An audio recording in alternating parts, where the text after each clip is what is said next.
Now we're going to look at almost exactly the same thing, but this time, rather than rotating a curve around the x-axis, we're going to rotate it around the y-axis.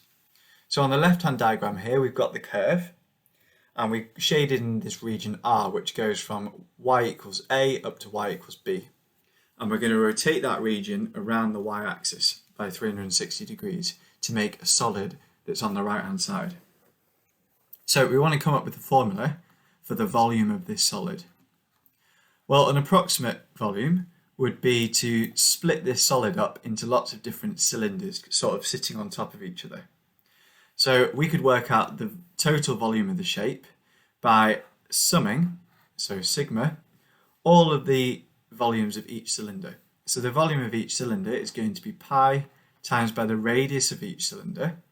So the radius of each cylinder will be equal to the x value for each given value of y. So we're going to move up the y-axis, and x is going to give us the radius for each cylinder as we move up the y-axis. So it's pi times by the radius squared, the radius is x, times by the height of the cylinder, which is delta y. So this is just an approximation at the moment, because if you think this cylinder has straight sides, so it's not going to fit the curve of the solid perfectly.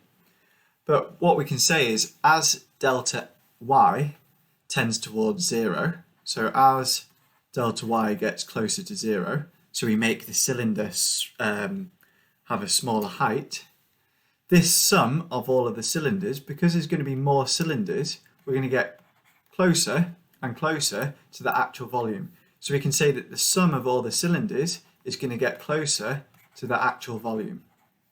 So we know that the volume is actually going to be equal to the limit as delta y gets closer and closer to 0 of the sum of all of the cylinder volumes, which is given by this.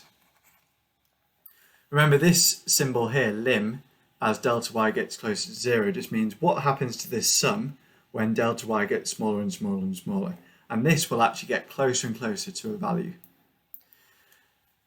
So you should recognize this now. We've got a sum with delta y in it. We're multiplying by delta y.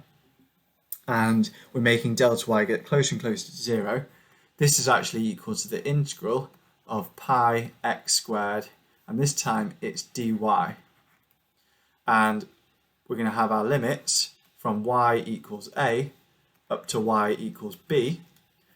And that comes from the fact that from our region, we started the region at y equals a, and we're going up to y equals b. So just as before, it's best if you learn this formula. If you're going around the y-axis, this is the volume of revolution formula. Let's try and apply that to example 2 then. So we've got a curve here, and let's draw a little sketch of this curve. You don't need to, but I think it's good just to get an idea of what's going on. So we've translated the graph of root x right by 1, because we've replaced x with x minus 1. So if I was to sketch y equals root x, that would look like that.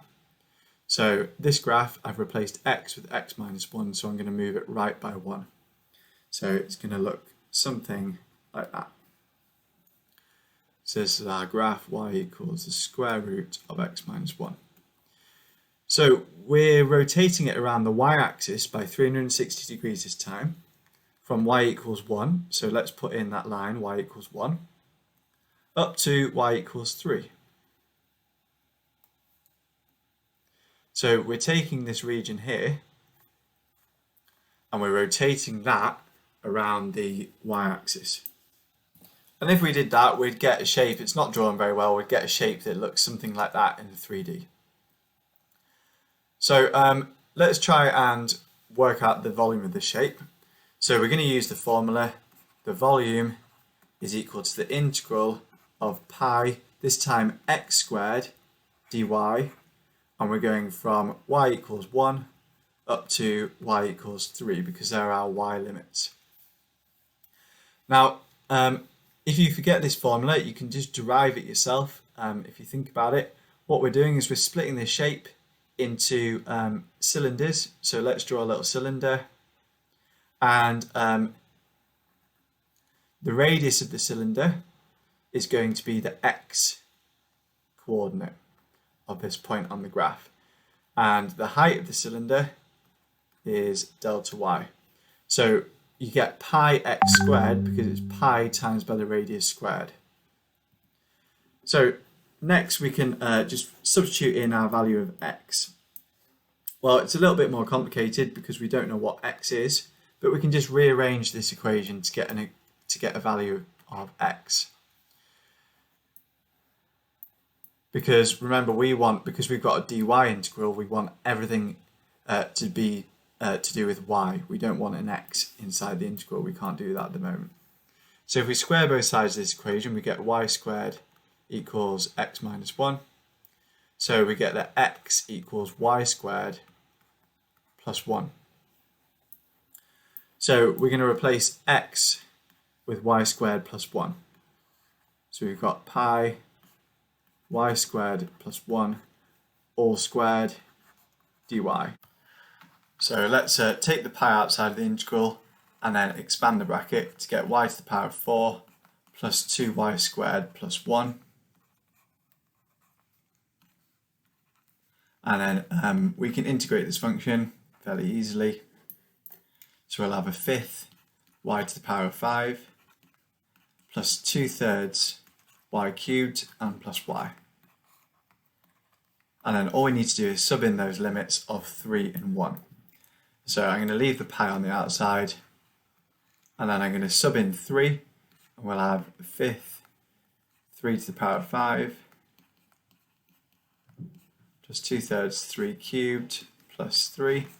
And we need to subtract what we get when we sub in the lower limit. So a fifth plus 2/3 and plus 1. And we get that the volume is equal to 1016 over 15 pi.